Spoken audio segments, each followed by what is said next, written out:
Essa assimetria do político, do fiscal, ela é cruel porque o político, ele tem um time previsto. A economia, o fiscal, ele tem uma defasagem. Então... Como assim? O cara, ele quer se reeleger. E aí, não é o Lula, ou o Bolsonaro, ou Orestes Quercia. Meu partido é um coração partido. Já dizia o Cazuza, tá? Então, vamos lá. Os caras, eles querem se reeleger e tem uma data para essa eleição. Quando você vai chegando próximo da eleição, o tempo de impacto negativo que uma política populista traria para os indicadores, ela é posterior. É a hora que eles metem o pé no acelerador e jogam pro próximo. Então, há uma defasagem. Eu chamo a atenção para um evento que ocorreu nesse último episódio de mudança da meta fiscal, que foi o dólar cobrou o preço. Coincidentemente, com uma piora do ambiente internacional, gatilhado pelo ambiente internacional, sim, mas com uma parte relevante nossa. O Zé Dirceu falou que o Lula é de direita. Então, assim, repare, gatilhou, acionou o âmbito político imediatamente. Por quê? Porque o câmbio ele cobrou o preço. Falou assim, ó, mudamos o fiscal. O câmbio fez pá. Brasília entendeu, falou, pá, peraí. Nós precisamos... dar uma sinalização. Exatamente. E aí começou. Zé Dirceu falando que o Lula é de direita, que, assim, direita ou esquerda, eu não falo de valores, tá? Eu falo de direita e esquerda econômica, né? De tamanho do Estado.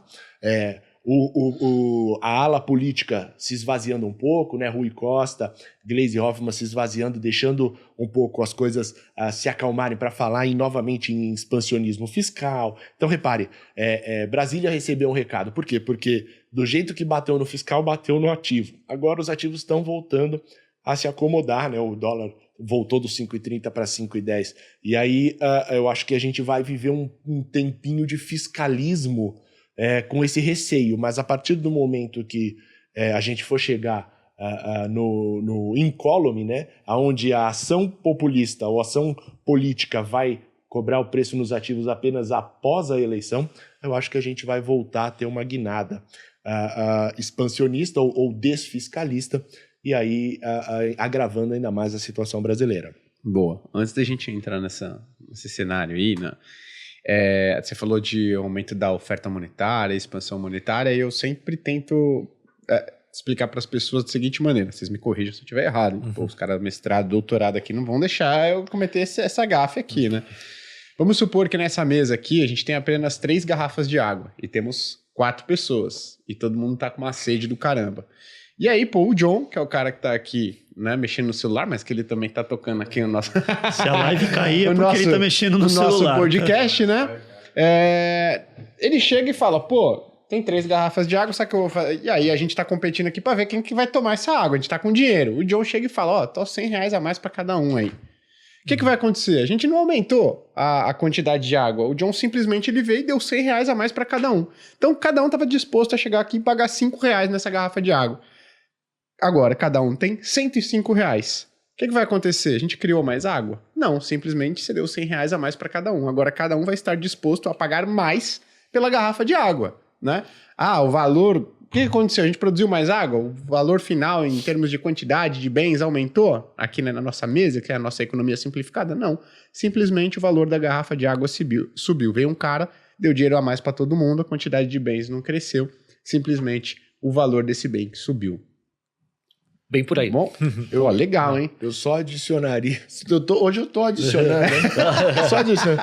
Que o M1, a expansão no seu exemplo de M1, foi homogêneo entre os agentes, que geralmente não é.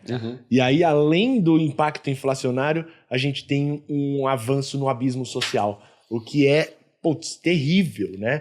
E aí você vê o Roberto Campos falar o tempo todo, olha, a maior política social que a gente tem é o controle da inflação. E o pessoal atacando, fala, baixa os juros. Fala, a ferramenta que a gente tem é usar os juros para controlar a demanda agregada como um todo, né? E o Roberto Campos vem afirmando isso exatamente por isso, porque quando a inflação bate, ela bate de maneira assimétrica, quando o M1 sobe, bate de maneira assimétrica, e geralmente e infelizmente, quem paga a conta é o mais pobre. Boa, excelente. Agora, uma coisa que vocês trouxeram aqui, que o orçamento público ele é engessado. 95% dos gastos do governo, ele é engessado, né? Ou seja, você não pode mexer, tem que gastar. Como é que é a situação em outros países? Porque eles têm esse mesmo nível de engessamento ou em outros países você tem uma flexibilidade maior na parte dos gastos e aí você consegue fazer esse ajuste de maneira mais rápida? Por exemplo, eu vou passar aqui 1-2 anos reduzindo bruscamente as minhas despesas, vou ter um impacto na economia, vou ter uma desaceleração econômica? Sim, mas pelo menos eu passo uma sinalização muito forte de que, me comprometi e reduzi pra caramba as minhas despesas. Ou tem um nível de engessamento alto também lá fora? Como é que é? Assim, fala. Não, eu ia falar de novo, eu falo pra caramba. Né, Felipe, pelo amor de Deus. Primeiro, você observa que uma parte do orçamento vai ser sempre engessado. Não tem como não ser. Você pega, por exemplo, o caso dos Estados Unidos, que é sempre bom de se comparar, porque todo mundo conhece, é grande, é fácil, ou pelo menos teoricamente fácil de visualizar. Gasto com defesa nos Estados Unidos é absolutamente engessado. Marinha, Exército, Aeronáutica, polícias, CIA, todas essas siglas que a gente conhece, né?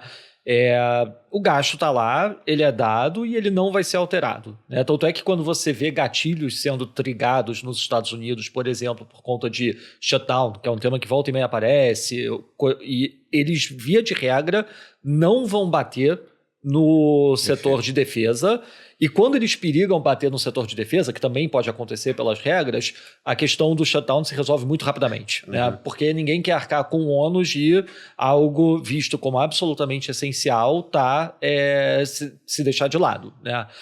Se deixar sem pagamento necessário.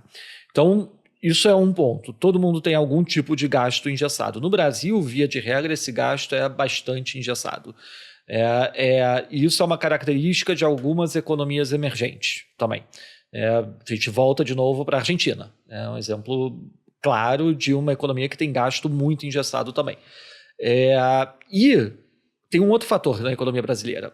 Os gatilhos para você, eventualmente, forçar uma redução do gasto, eles estão em constante alteração. Vídeo que aconteceu com o teto de gastos, vídeo que está talvez acontecendo agora com o arcabouço fiscal também. Eles não são muito claros e eles, via de regra, são muito defasados. Na Alemanha, você teve uma decisão da Suprema Corte no ano passado que falou que uma determinada apropriação do governo para um fundo climático não era permitido, e esse gatilho ele trigou automaticamente, porque esses recursos tiveram que entrar dentro do orçamento, não puderam ser desconsiderados da conta do déficit zero que eles fazem, e os gatilhos foram trigados automaticamente. A gente está falando de uma economia super desenvolvida, com alta capacidade de arrecadar quando necessário, de produzir, etc.